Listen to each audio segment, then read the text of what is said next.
Hello বন্ধুরা, কেমন আছো? ভাই এখন কলা কাটতে।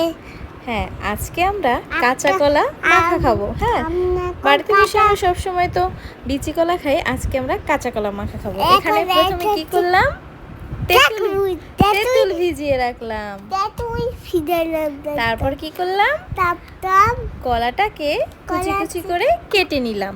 কুচি কুচি কুচি কুচি কাইটা হারাম। হ্যাঁ, তারপর কলাটাকে ভালোভাবে ধুতে হবে। কলাটা কুচি কুচি খুইবে।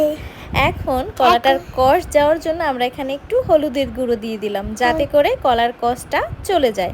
হলুদের গুঁড়ি দেওয়ার পর তারপর কলাটাকে ভালো করে কষলে ধুয়ে নিতে হবে। তারপর কি করতে হবে? এখানে কয়েকটা মরিচ ভেজে নিতে হবে। তারপর এটা কি লবণ দিয়ে দিতে হবে। লবণটা দিয়ে মরিচ দিয়ে ভালোভাবে মরিচটাকে ডলতে হবে।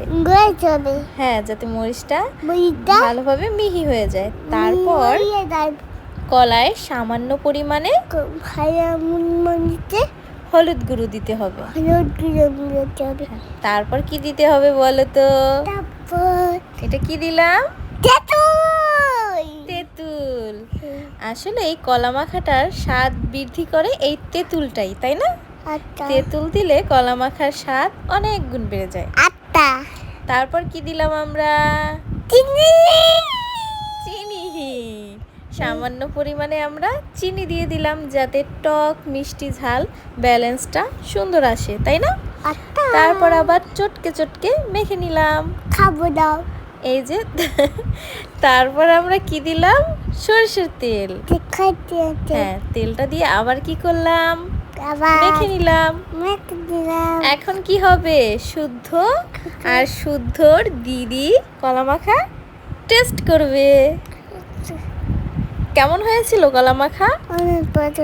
অনেক ভালো। এই যে এখন তোমার দিদি খাবে। দিদি এখন টেস্ট করে দেখবে যে কলা মাখা কেমন হয়েছে, তাই না? কখনই আমি খাই নাই। খাওনি? না। এখানে শুদ্ধ বলতেছিল মা বিচি, আমি ভেবেছিলাম কি জানি একটা বলতেছিল। এই যে আমাদের কলা মাখা রেডি, খাওয়াও হয়ে গেছে ওদিকে শুদ্ধ আর শুদ্ধর দিদির। এটা হচ্ছে আমার জন্য, না? বলো।